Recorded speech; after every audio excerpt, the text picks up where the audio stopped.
Olha, o tema de hoje é muito importante, hein? Você que está em casa e tem o problema, está se servindo dele. Agora, se você não tem e sabe que alguém tem, avisa para a gente poder ajudar essas pessoas também. Estamos conversando com o doutor Sérgio Rosa Júnior, que é psiquiatra, e com Marcela Mello, que é neuropsicóloga, a respeito da aborrecência, das dificuldades que muitas vezes a gente tem no lidar com o filho nessa fase, né? Que é uma fase meio rebelde, meio complicada. A criança, doutor Sérgio, e o adolescente, enfim, emitem algum sinal de que a coisa não está indo bem, a ponto da gente conseguir perceber com mais facilidade? O senhor pode dar alguma dica nesse sentido? Sim, sim. A grande maioria das vezes a criança já apresenta algum sinal característico de que precisa acende-se uma luz ali que a gente precisa ficar de olho, né? Ainda mais que as mídias sociais hoje estão entrando cedo na vida das pessoas, né? Certeza. Garotada já... Eu tenho pessoas no meu condomínio que a criancinha pequenininha está lá com o celular já na mão. Sim. Sim. Sim. E aí essa é a questão, né? E a gente precisa ficar atento, sim, sempre a esses sinais, né? Para que seja abordado sempre o mais precocemente possível, porque os resultados são muito melhores quando a abordagem é feita precocemente. Então isso é um padrão que a gente precisa ficar atento e obedecer a ele. Timidez em excesso, dona Marcela, é algo que também seja preocupante? É preocupante a respeito da pessoa que possui timidez pela dificuldade social. Mas a timidez e a questão do transtorno de conduta são coisas totalmente diferentes, porque a timidez você tem uma empatia pela pessoa, você tem sentimentos a respeito daquilo, só que você não sabe administrar. Agora, o transtorno de conduta, ou quando a gente está falando sobre o psicopata de maneira geral, a gente não tem esse sentimento de empatia. Então, na verdade, para ele é até interessante essa questão do sofrimento do outro, de observar o que acontece. Então, são coisas bem distintas, não estão vinculadas necessariamente, não. A gente está vendo não só a questão dessas mídias sociais trazerem mais influências, como também a questão de produzir isolamento. Porque a vontade de ir para o joguinho, de ir para a coisa é tão grande que a criança não quer sair de casa, fica ali naquela reclusão voluntária, né? Sim, sim. Bastante característico, né? E eu diria também, existe essa reclusão voluntária, sim, mas existe um aspecto que a gente vê também hoje que os pais cometem, que é bastante comum e não deveria ser. Então, o meu filho, ele tá pulando, ele está fazendo as peraltices dele, ele de repente caiu o prato, quebrou já, né? Ele está ali dentro da atividade, muitas vezes até normal, mas aí os pais interpretam aquilo como, é desagradável, então, pega o meu celular aqui e fica jogando um pouquinho. E aí a criança foca. Na grande maioria das vezes a criança para e fica ali. É a chupeta. É a chupeta eletrônica. É a chupeta eletrônica, né? É a chupeta do mundo moderno. Então vai. E ela realmente funciona. Dentro desse falso aspecto aí, ela funciona. A criança para e fica ali horas e horas e horas, né? Só que, na verdade, a gente está cometendo um grande erro naquilo ali, né? Não é.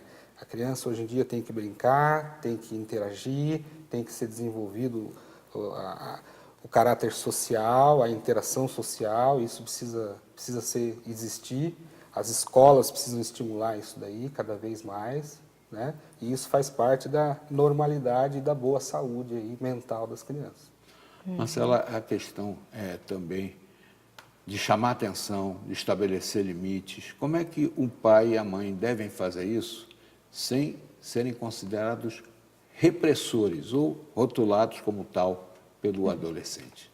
É sempre pelo equilíbrio mesmo, né, Cataldi? A gente vai ter situações que o não vai ser necessário, o adolescente gostando disso ou não, né? A gente está falando sobre essas questões sociais, a gente está falando sobre comportamentos, então alguns dele, o adolescente vai entrar em revolta, não vai gostar, não vai ficar satisfeito, e aí a importância do diálogo na relação, né, entre os pais e os filhos, então explicar por que aquele não está acontecendo, e às vezes mesmo diante desse diálogo ainda vai haver um pouquinho de discordância por parte do adolescente, que ele quer fazer o que vem à mente, o que tem vontade, né? Então, o adolescente ele não tem uma compreensão ainda muito grande com relação a esse processo dos limites.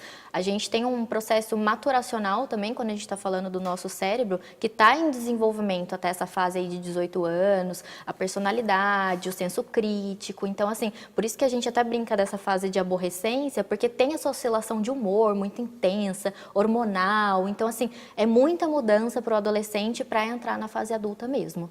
Eu estou vendo aí muita gente dando opinião a respeito desse episódio terrível que foi essa invasão dessa escola de Suzano, com armas estupidamente boçais, machado, besta, aquele arco e flecha atravessado do Guilherme Tell, né? Explosivos, revólveres.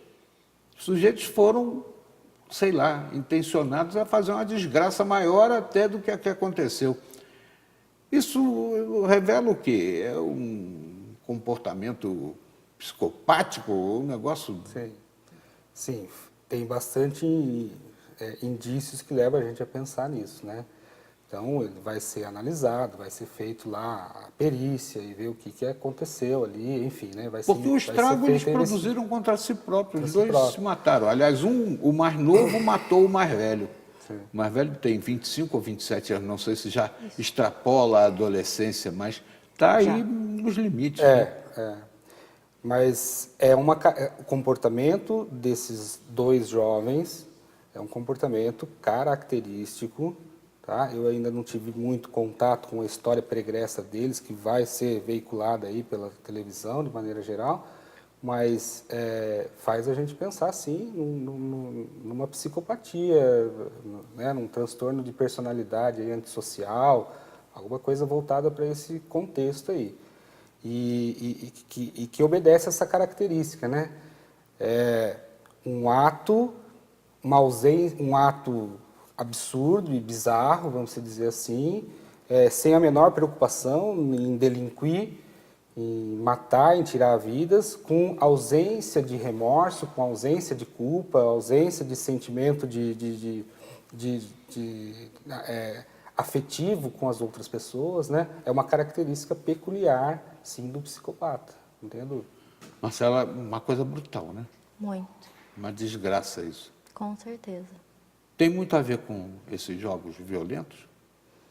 Os jogos, na verdade, eles são os gatilhos, né? Se a questão tanto do desenvolvimento da criança, com esse transtorno de conduta, esses sintomas que vem apresentando desde a infância, como o Dr. Sérgio falou, e aí essa questão aí da personalidade formada, antissocial, o jogo é só um caminho, um gatilho para isso. Tem tratamento esse tipo de comportamento, doutor Sérgio? Olha, eu diria para você que cura, eu acredito que não, mas tratamento sim, Estamos falando do psicopata, né? Uhum.